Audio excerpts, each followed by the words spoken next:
And welcome to the Midday Show. I am Jeff Everett. He is Mark Messina. The worst Halloween candy. We asked you what it was. You gave us your answers. A judge closed the bar.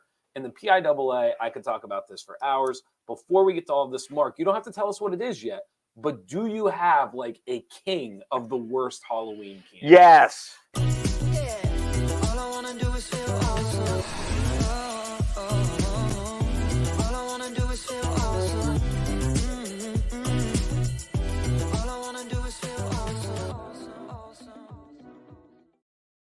All right, what do you got? What is it? It's the king. I was just watching you labor to the finish line of the drum roll, and you're like, "Why isn't the broadcast started?" And you were like that guy in the track meet with like 10 yards or 10 meters to go.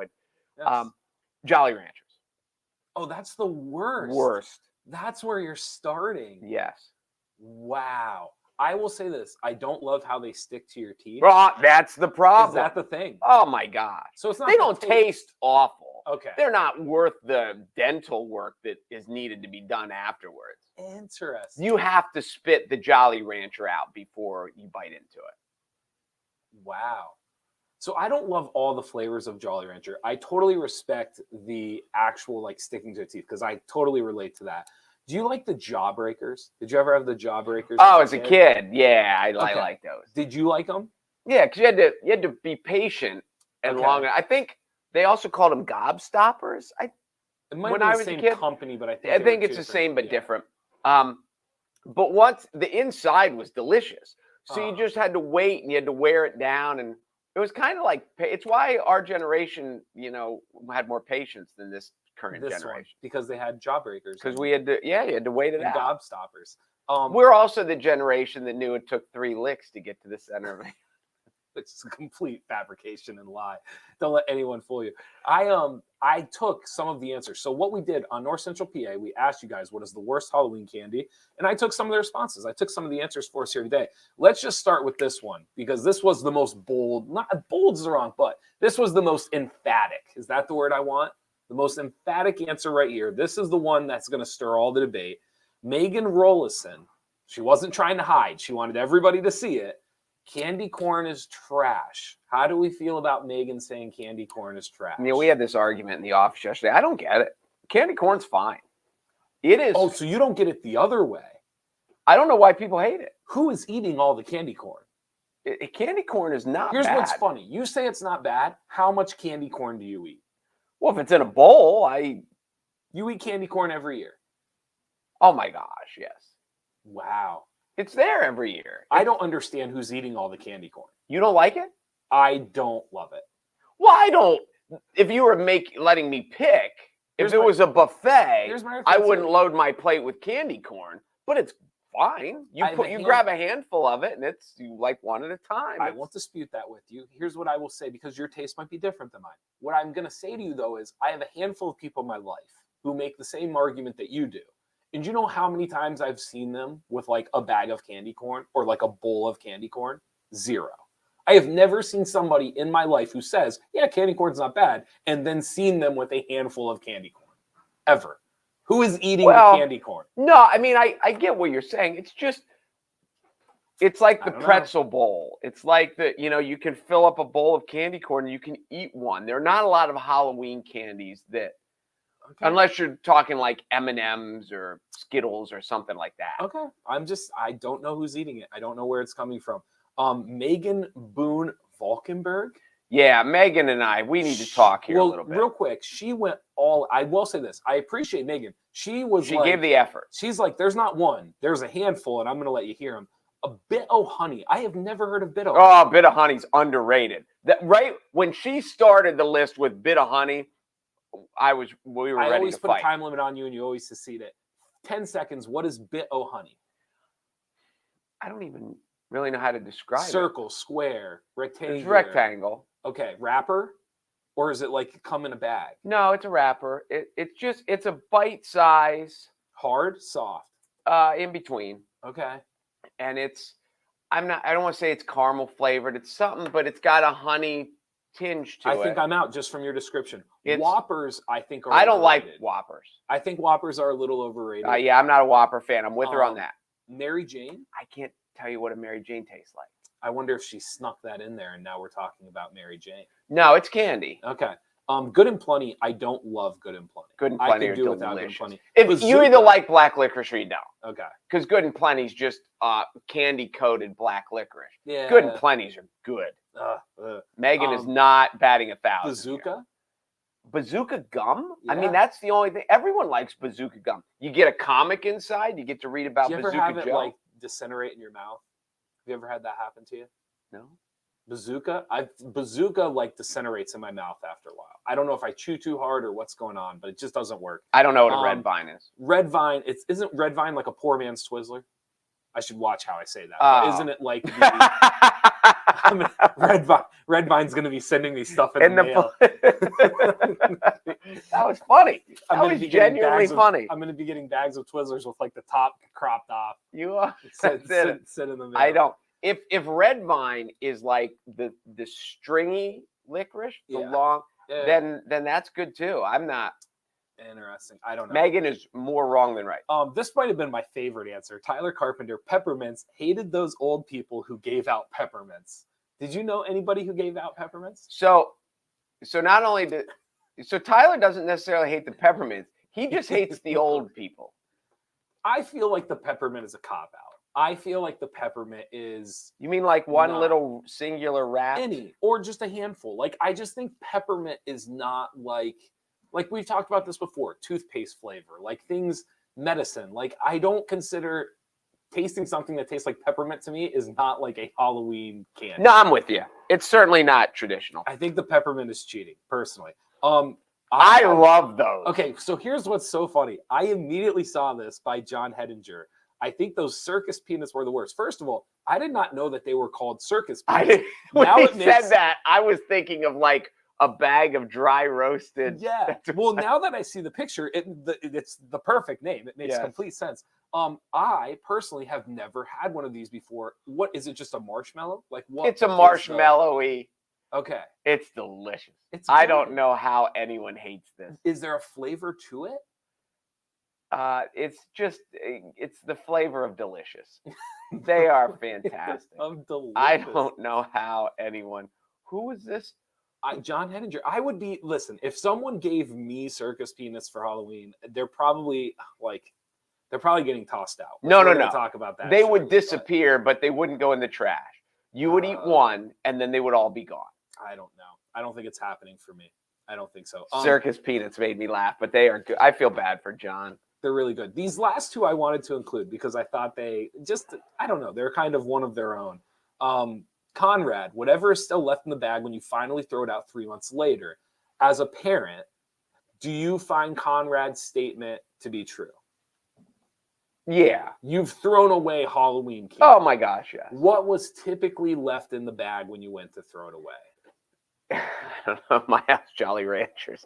That's a good question. One of the things, depending on what your family, if you have people that don't like almonds and things like that, if you get an almond joy, nuts or anything like that. Yeah, like if you don't like almonds, no one's eating an almond joy. No, that's fair. So, my son doesn't like chocolate. Oh well, so every Halloween, like he'd go out and trick or treat, and then he'd come back. He was your favorite kid on Halloween because you're taking his Reese's, you're taking. Sure. So, So it's true. So Conrad's onto a point. Next time you're emptying the bag, recognize what's in the bag. That's clearly the least favorite. Jolly Rancher. He's on to it. And then this one, I think this is a debate in itself. Charles Richard Carter, the apple. This is very interesting because when I was younger, I wouldn't have appreciated the apple. As I'm older now, like you cut up some caramel, you get some peanut butter out, like you do a lot of things with the apple. I can do more with the apple than I can with the candy corn. That's all I'm saying. The apple would be more of a snack at night than the candy corn would be. Well, you know the wives' tale of when you were a kid and they're like, oh, people put razor blades in an apple. Yeah. You know, there's, at least the last time I checked, there's never been any documented cases of anything of that. Yeah. I mean, how would you get a razor blade in the middle of an apple? Like, so anyway. Yeah, no kid wants to get an apple. But as a parent, when you're kids, you're kind of like, yeah, eat that one first. Because after you've had 17. Did your kids ever come home with apples? Probably, but Okay. I don't remember that much. I remember getting like candy apples or like caramel apples. Like if we were trick or treating somewhere where like not a lot of people went, because obviously when you grow up in the middle of nowhere, Right. that's one of the like sneaky things about growing up kind of in the middle of nowhere. Halloween goes a little harder because they're not giving to the masses. Like, Okay. like I had neighbors that probably only got 2 dozen, 3 dozen trick or treaters in a night. Well, if you're only getting 24 trick or treaters, you can get the big candy bar. You know what I'm saying? Like Yeah, that's true. you can kind of splurge a little bit. That's true. So just kind of a sneaky thing there about small town trick or treating that people may not know. Do you know where you're going to buy your Halloween candy? Weis Markets. Yes, you should buy it from Weis Markets. Pick up all your Halloween needs while you're there. You can get candy for yourself. You can get candy for others. You can get the pumpkin pie. You can get the caramel dip for the apple your kid's going to bring home after trick or treating, And whatever it may be. How many people buy? Is there anyone that doesn't buy candy that they love, hoping that it's left over?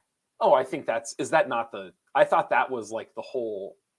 I think as an adult, there's certain things that you do that's part of the process. I just thought that was part of the process of being an adult. Well, no, I think being an intelligent adult, you would buy candy that you don't like because then you won't eat half a bag of it when it's over. Young adult, old adult? Is that what we're going? Is that what we're saying? Intelligent adult, healthy adult. Are we going to go young So adult, what's her adult? name should just buy a whole thing, a bit of honeys. Yeah. And then, Well, it's like she won't overdose on them when it's over. Now that my friends are having kids, I found out probably in like the last 5 years or so, I found out that the wrapping of the presents the night before is kind of like you get a glass of wine, like you kind of like I've learned now that it is kind of like a thing. There's a lot of adulting things I haven't caught on to yet. Like I knew Santa Claus wasn't real, but I didn't realize that like the night before you're kind of up late, you get the wine going, you're wrapping the presents. It's kind of like this thing, no? Or was that not a part of your life? No. Is that not a thing? Okay. Well, minus the wine, but yeah. Okay. The night before wrapping. I was a good rapper though. Yeah. I'm on a Christmas roll right now. I was just telling people the other because you see these things online. Yeah. I'm not sure what I actually ordered and what I just was like, oh, I'll order it next time because I know I've ordered stuff and I've ordered multiple things. And now I'm not sure, did I get that or did I not get that? I'm going to have to sift through some now because I'm lazy, I'm just waiting by the mail to see what shows up. And then I'll know. But anyway. So I feel like you just have 2 closets just stacked full of stuff that you've ordered throughout the year. I am good at the all year round. Yes, you are. You and I found this interesting. A judge closed a bar in Pennsylvania. I got the title from Penn Live. PA Tavern to stay closed after judge deems it's a nuisance bar. A Western Pennsylvania bar will stay closed after the district attorney declared it a nuisance bar. Bob's Tavern in Finleyville, Washington County was shut down last week after a man named Jason Irwin was shot and killed following a fight at the bar. Washington County's District Attorney Jason Walsh said that the business attracted drug activity and that dealers used it to sell heroin and cocaine. Last week, a judge told the bar owner that he had failed to take control of his business. Quote from the bar owner, "I don't think that was a fair assessment. Quote, I control what I can control." End quote. The bar has been in the family for over 50 years. I saw this. Part of the reason why I attached to it, growing up in a small community, I think we all have those local bars. I think we all have the place that you're going to end up going to, whether it's during the holidays or it's just a night back in town. I'm not implying that I know what this tavern was like, but I had no idea that a judge could close a bar. Well done. How'd you do? I just read the story. Oh, okay. Yeah, it is fascinating that because as we talked about before, one was now, one was 12 years ago. It just seems a little because in small town, how big is this town? Do we know that? So it's in Finleyville. I can look it up. Well, okay, there you just answered it. Finleyville isn't big. You don't think so? Everybody knows everybody. When you give these judges, and I'm not saying any judges are ever corrupt, but he could certainly help out his buddy's business. Real quick, would you like to know the population of Finleyville before we continue the conversation? I'm guessing it's 3 figures. It's 375. Okay. according to the 2020 census. So if he really wants to help out a buddy of his business, a relative of his business, then the judge can just shut down the competitor's business. And it seems very, I don't know. There needs to be more to this. If there was a public outcry, if they were talking about it was a drug den, you could just watch the drug deals go on in the parking lot all day and all night, then that's But isn't not to cut you off, isn't that, to me, that is the judge, the police force, the police, the judicial system. That's their responsibility. It almost feels like they're forcing the bar to do their job. Like I don't know. Yeah, like, that's a good point. Like, I haven't thought of it that in a weird way. Like essentially what they're saying is we no longer want to have to maintain this. We no longer want to have to keep showing up to handle these things. And so we are just shutting you down. And now hopefully we no longer have to deal with any of this. That is a very good point. We should mention, I've never been to this bar. I don't know the circumstances outside of what it's the only bar in Pennsylvania you've never been to. You think the so? One in Finleyville. I've been to a lot of them. I don't know if I've been to the Finleyville bar, but it does feel a little bit passing the buck is wrong, because if they feel as if if they feel like there's criminal activities, all these things, but isn't that why there's hired police? Like, isn't that why there's people to because do there these was a things? shooting, like a shooting 12 years ago. Like, I thought you were going to rattle off, when you first read me the story, I thought you were going to rattle off. There was a shooting in June. There was a shooting last November. There were 2 shootings it's 12 years apart. Right. Like, there was a shooting in Buffalo Wild Wings in Lewisburg because of a domestic dispute, and an ex tracked down his ex on a date. And, like, you'd shut down half the post office in the country. That's probably an exaggeration, but that's why the cliche is someone went postal, is where the cliche comes from. So I'm with you. No, I'm with you. Unless make a ton of sense. Unless they thought, we'll see if we can get Rudy on. Let's try to get Rudy Zalek on. Who is he? The judge? He's the owner. Bar owner Rudy Zalek, who again, quote, said, "I don't think that was a fair assessment. I can control what I can control." It would be interesting. The bar's been in Rudy's family for 50 years. I don't think it's so much about saying Rudy's right or wrong. It would be interesting to hear kind of his side of the story. So, I agree. Maybe we'll reach out to Rudy. Maybe we can get Rudy on here.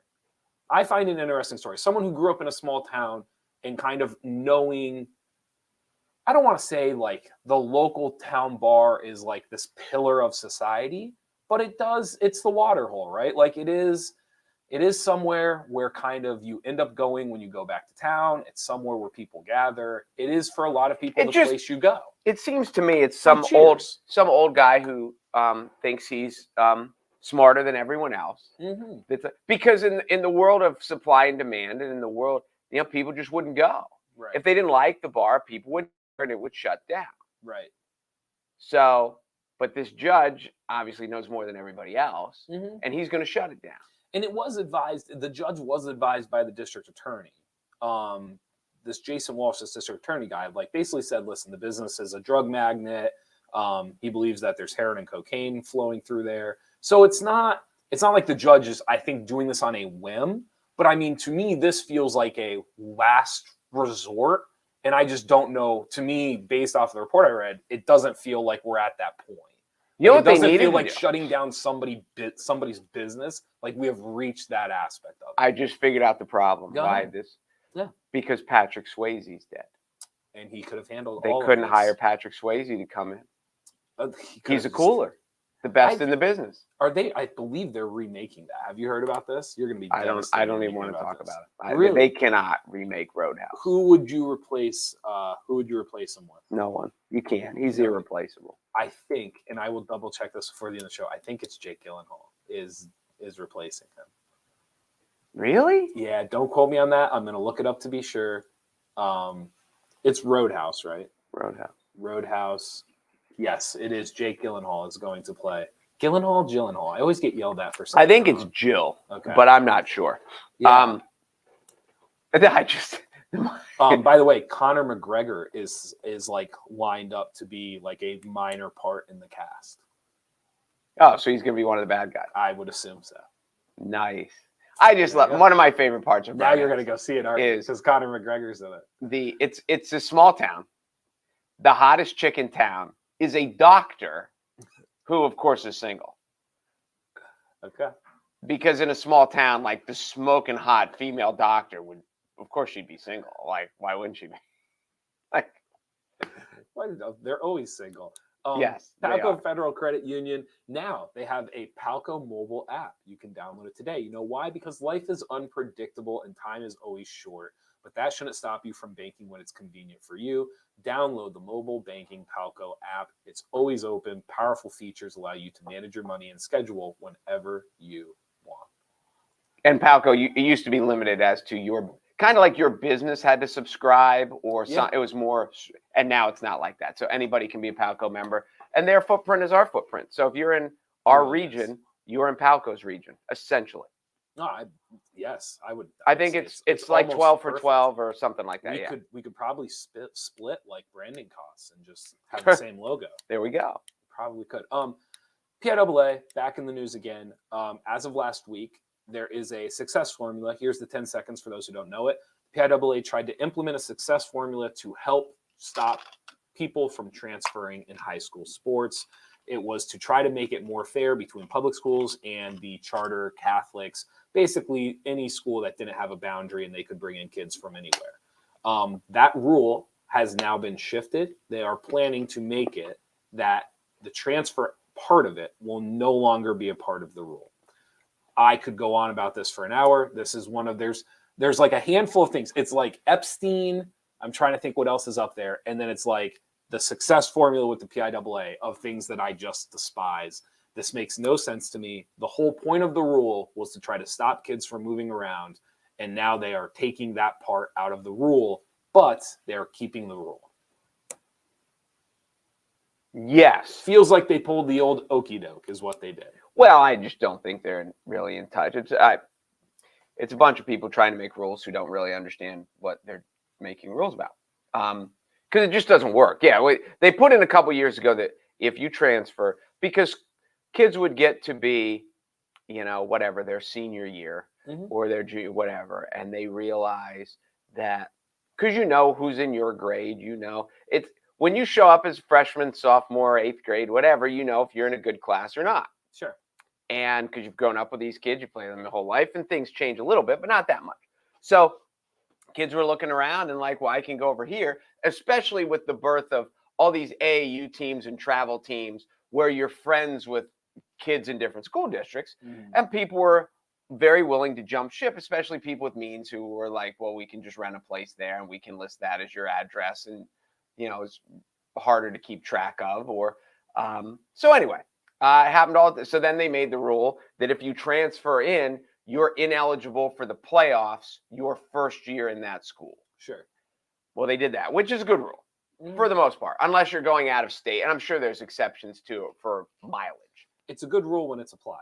Unfortunately, it is not applied evenly across the board. Yes. Then the whole success formula thing, which I get. But the problem with well, and as you said, what they were trying to do was penalize the teams where if you're really good and now all of a sudden people start transferring into you, now you're going to have to move up and be really good against other, because basically your population map has just changed. But that's the point.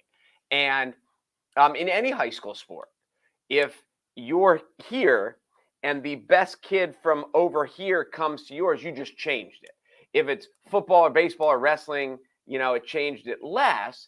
If it's basketball, it changed it more. Well, baseball, if it's your pitcher, or softball, if it's your pitcher, now, one soccer score can really change things too. So anyway, so that's why they did it. And now to do away with it, the success formula is now counterproductive, because in the public school system, talent flows come and go. Sure. And so we were talking about right now, like Jersey Shore football, which is on top of the world right now. They've had a great run of athletes. And as good as the coaching staff is and their system and all this stuff, they are not going to keep this run of athletes. Sure. And so now you look at this team and say, well, they're this good, so next year we're going to move them up. But next year, all these seniors graduated, and the team's actually going to come back down. Mm-hmm. And it's so they're going to penalize them a year late. Mm-hmm. Not penalize isn't the right word. They're going to adjust for balance a year late. I would argue it is the right word. And the kids that aren't as good are going to be penalized because now they've got to play all these 6A schools or whatever. Here's a basic summary. The competitive balance rule was created. I love that they call it the competitive balance because it wasn't. It was originally called the success formula. And now they've tried to switch it to the competitive balance rule. It was created in 2018 as a way to address complaints about successful football and basketball teams that reloaded year after year with transfers.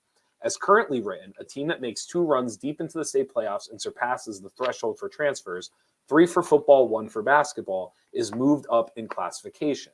However, the PIAA's focus has shifted from transfers to overall success.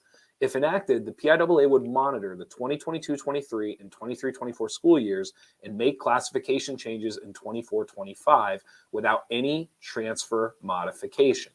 Meaning, if you are a successful public school the next 2 years and bring nobody in, you will move up regardless. Yes. I don't like.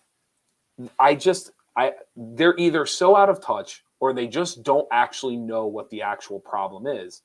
No one, I think, views public schools being successful as a competitive imbalance.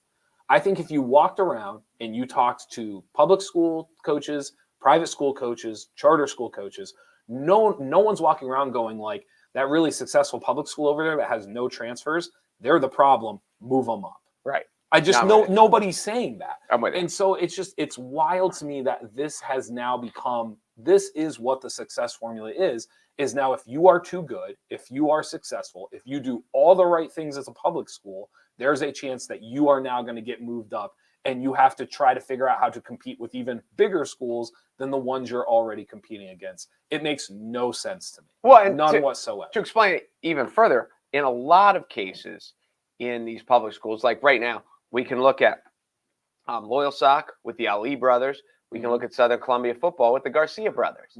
That you will get a short span where you might not just have one dominant player, you have a couple siblings who are dominant. But once they go, then you don't know what's going to happen. You don't know what's going to happen. So in the last, how long were you at Loyal Sock? 15 years? 12 years. Were the Ali brothers were 2 of your best 3 players, 4 players, 5 players. And they were, because they were brothers and they happened to be back to back. Sure. But you get that, once that one family's gone, they have no more siblings coming, right? Yeah, you never know. Okay. Well, anyway, just like at Newman, when people talk about Newman, well, they had Alizé and they had Alizé's brother David. Now they have Alizé's brother Davion. Once Davion graduates, Newman's going to be a little different. Sure. They had Kevin Anderson, who was a great player too, but it's mostly been one family. And once that one family stops having boys coming through the program, the world changes. I just don't understand. This would be my question to the PIAA. Why is it so bad that a public school be successful? Why is that a bad thing? What criteria, if a 2A or 3A school, a school that graduates 100 kids a year, figures out a way to be successful against other schools that graduate 100 kids a year, why would they move up? Why is that deemed as this thing that is unacceptable? We have to have this competitive balance. And because they happen to have a little bit more talent this year, they happen to have a program that's steady, they have a coach that gives a crap, and now all of a sudden they have to move up. But it just doesn't make any sense. As long as it's not that they're just taking people from all these other schools. But here's the irony. They took that part out of it. No, but that's why, right. That's the irony. Okay, I get your point. Yeah, I mean, that's the irony of this is you're like, as long as they're playing by the rules, yes. And the funny part is the one rule that made this makes sense. The one thing that at least, if you would have sat down to me and said, do you want a success for? I'd been like, no, that's the dumbest thing I've ever heard of. And you said to me, well, listen, at least they're going to keep track of transfers. And if public schools move kids in, now they have to, fine. If that's their solution, I don't agree with it, but fine. And now we don't even have that. Now they've removed that from the equation as well. It makes no sense. None whatsoever. And they sold this. Here's what's funny. in like 16, 17 up to 2018. I don't know if you remember this. There were like conventions being held around the state, and they had one in State College that had, I think, over 250 public school athletic directors at it. Do you remember They this were going to happening? leave the PIAA. And they were going to leave the PIAA. And the irony to this was the PIAA's kind of like meet you halfway. This is kind of like our solution where we still get to do our thing, but at least we're trying. And now, like 4 years later, it's basically a big middle finger to all of those schools again. And basically going like, remember when we tried to meet you halfway and we tried to solve some of the things you were worried about? We're done with that. But we're going to keep this thing now where now you have to move up, even though you're not taking any transfers on. It makes no sense. No, I agree. And when I was talking about siblings before, I hadn't even thought of twins. When you take a sport like in basketball, Wellsboro just had 2 twins last year that were 6'3", 6'4", twin boys. Back when I was growing up, the local people remember the Fuqua brothers, who were both super athletes. You can get, sometimes you don't just get one great athlete in a grade. They have twins. Sure. And in basketball, the Fuquas just dominated. Yeah. So you're like, oh, well, next year we'll fix you. We'll make you move up a grade. And you're like, well, next year our 2 best players are brothers and they just graduated. Now they're off in college. So you don't need to adjust us. We've adjusted naturally. I completely agree. The name competitive balance rule, it's just hilarious to me that what the PIAA views as competitive balance versus what everybody else in the state views as competitive balance. Like 80% of coaches in the state of Pennsylvania would tell you competitive balance means having boundaries. And like, you can't take a kid from this. And if they do, then they have 80% of the state would agree to that. And then for whatever reason, the PIAA cannot, like, they just can't see it. Like, they just refuse to accept the fact, because to them, what they're saying competitive balance is you're good or you're not good. And if you're good, it doesn't matter if you're playing by the rules, you need to move up. Right. Which to me is not competitive balance. It's mind-blowing. Mind-blowing. Makes no sense to me. We should talk about something else before I lose my mind. I would love to have a PIAA person on and try to explain it. It is. I think it's, without really diving into it today, it has to be money. It has to be trying to keep Philadelphia in this process. Because if you essentially do the charters and the Catholics and you try to come up with a system for them and everything else, you're going to lose Philadelphia. And we found out last year, Philadelphia doesn't really want to be a part of this to begin with. They don't care that much. They see their city championships and their matchups as the way bigger deal than what the PIAA is doing. And so I think you just have this imbalance of them. The PIAA is just so willing to bend over backwards to make sure that Philadelphia wants to be a part of this. And the other 80% of the state just has to bend over and take it. That's where we're at. It's wild. And what's crazy is that not only does the 80% of the state bend over and take it, they actually find ways to be successful. And then instead of like rewarding them and being like, nice job, they go, well, you guys should probably move up now.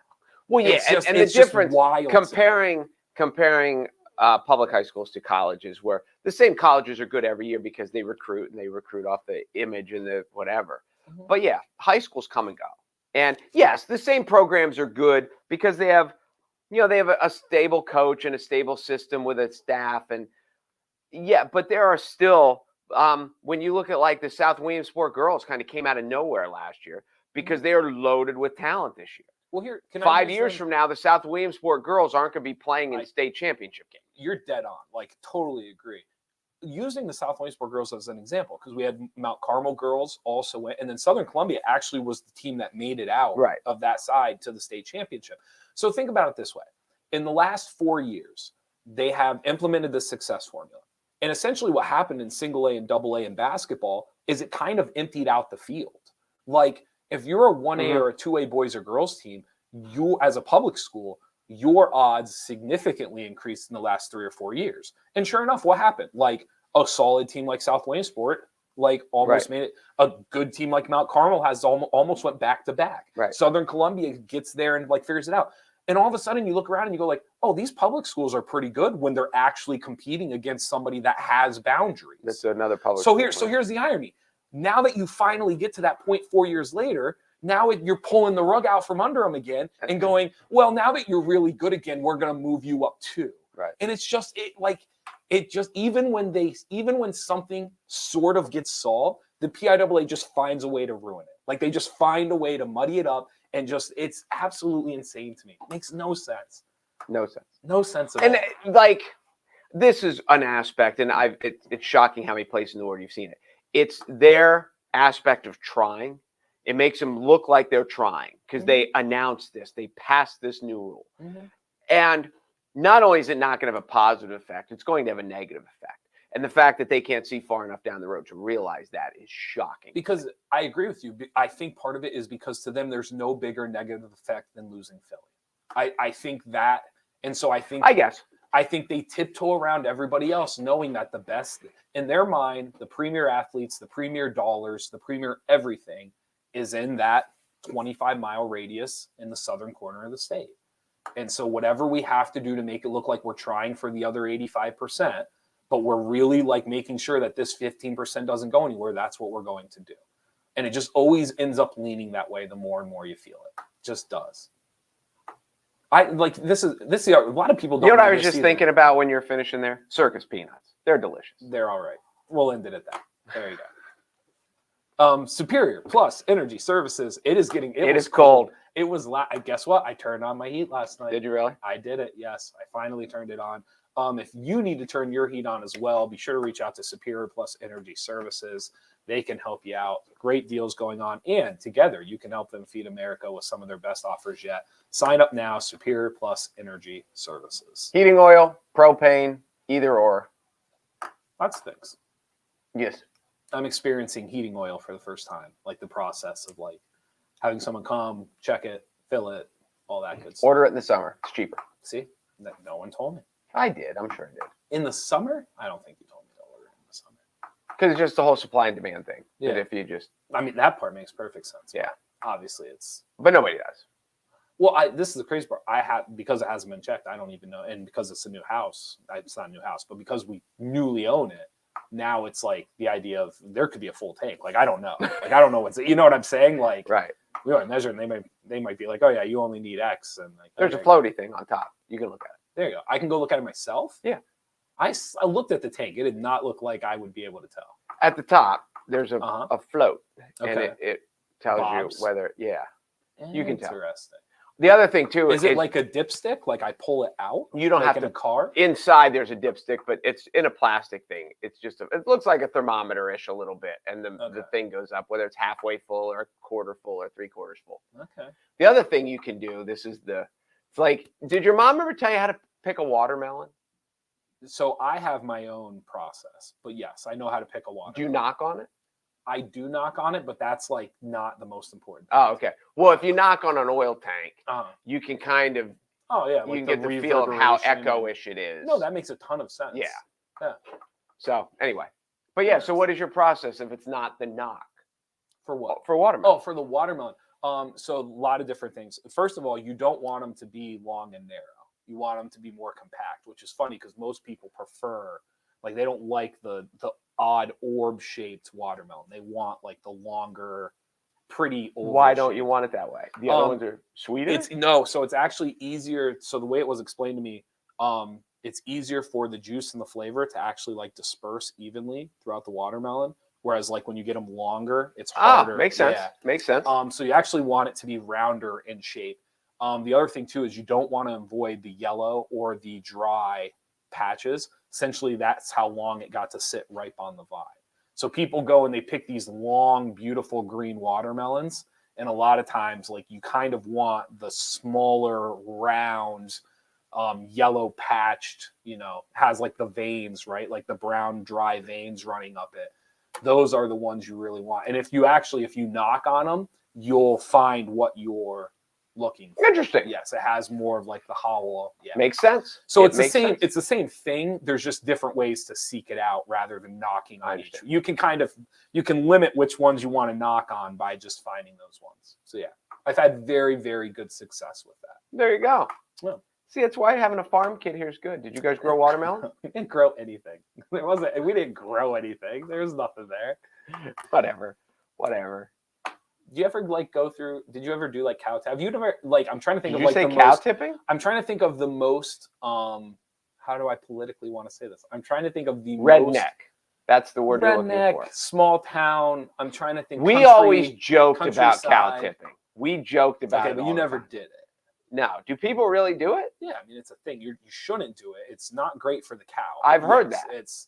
But yes, people do it. Have you ever gone? Like, Have you done it? I'm not saying yes or no. 'Cause I don't want the Humane Society, chasing after me. Have you ever been or heard of people like being dropped off in a cornfield late at night? In a horror movie. Okay. If you late night, like if you've never been in a cornfield late at night, it is disorienting.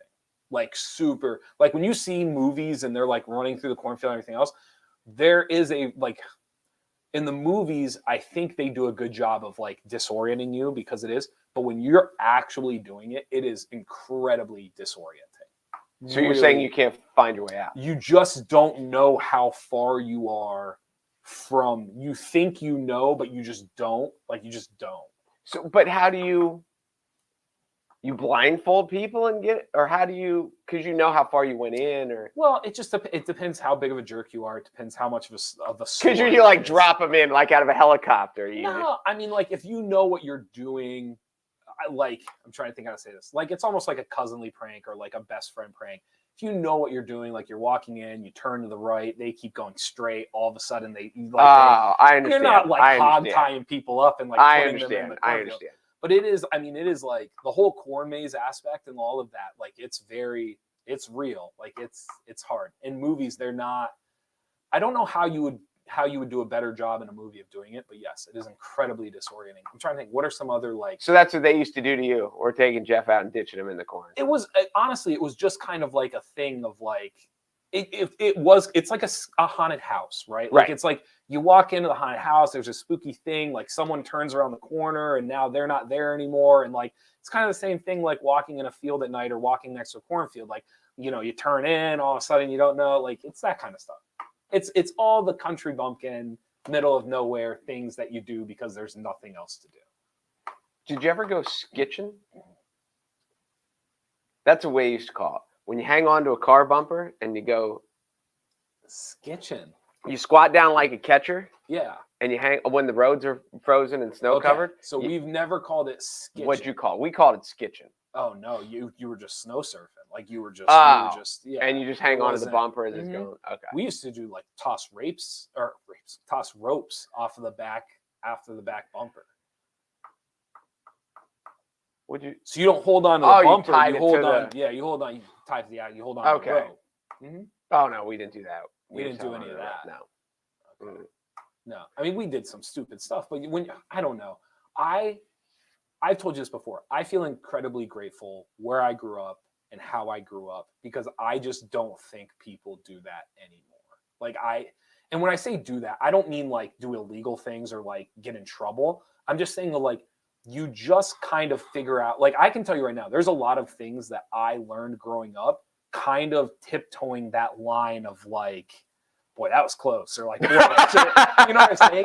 And so now like I have such a better like calibration of like, that's a good idea. That's not a good idea. Like those types of things. And I just feel like kids don't like they get told, but then like they never really know, like they never really experience like what happens or why you don't do those things or why you do those things. And, no, I'm totally with you. I mean, I always thought of it from a creative aspect of yes. Like the kids now you just sit down, turn the game on, and the game entertains you.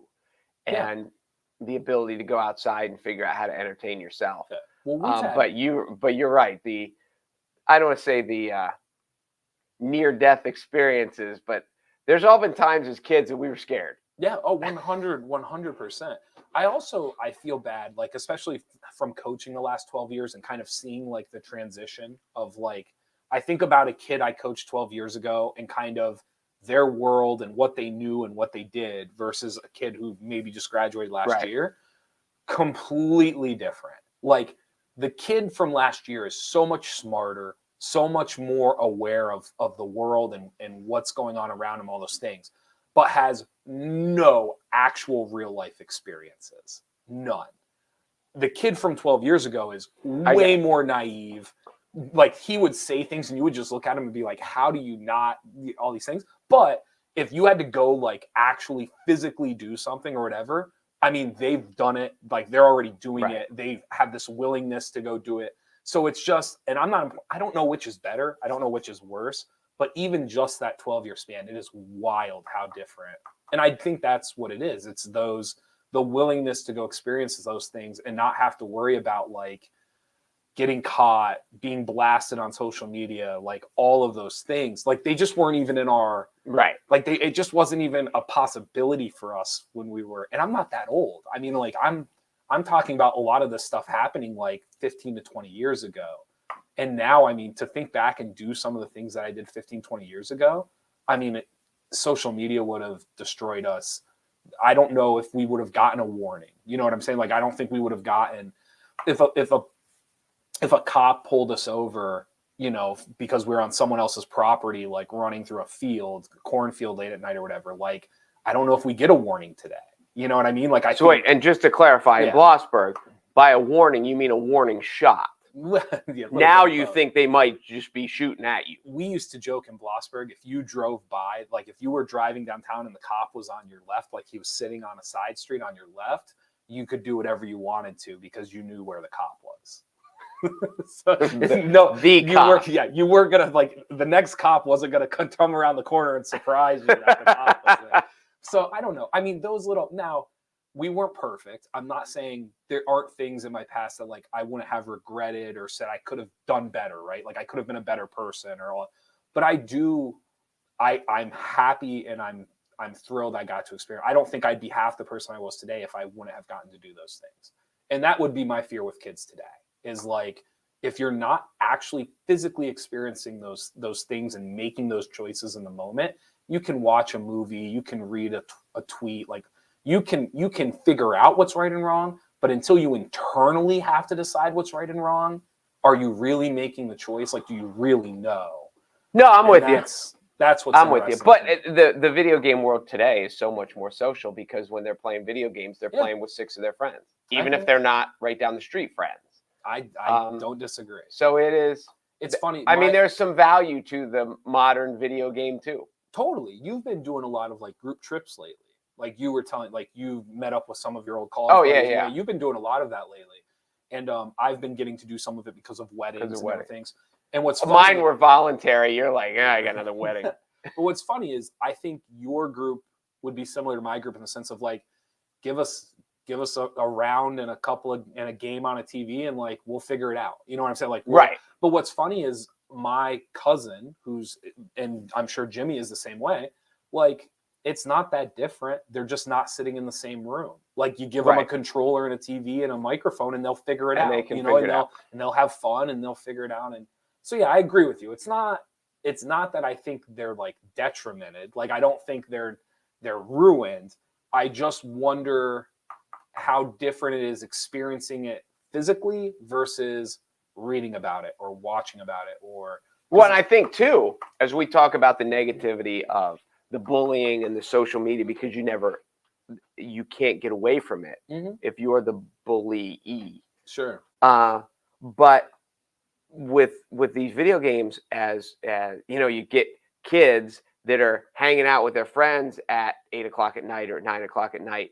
You don't have to live in the neighborhood anymore. You don't have to be on the football team or on the basketball team or on the soccer team. You can be just like this kid from class who lives way over there or way out in the country, the other side of town. Yeah. But you play too, and there's a level of inclusion for kids who might not necessarily be included otherwise. Yeah. So it does go both ways. No, I'm with you. I don't know how we ended up on that, but I enjoyed it. Thanks for watching the Midday Show. Be sure to go to NorthcentralPa.com for all your local news.